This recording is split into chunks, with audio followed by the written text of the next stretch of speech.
हमार। भिंजल चुनरिया सावन के पानी में, दिलवा खो गई तोहरे निशानी में।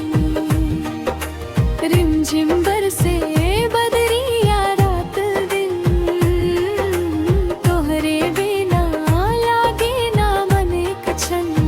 सावन आइल रे, प्यार जगाइल रे, तोहरे नाम के गीत दिल गाइल रे।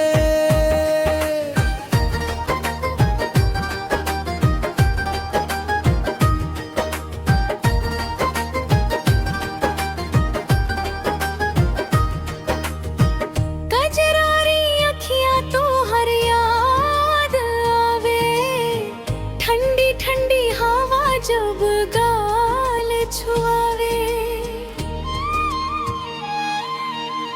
झूला पड़े अमरैया के डार पर, मनवा उड़े सजन के प्यार पर।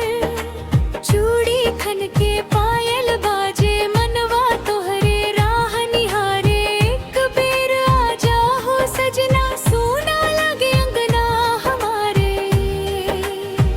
अरे सजनवा आ जाना, सावन में तड़पावाना।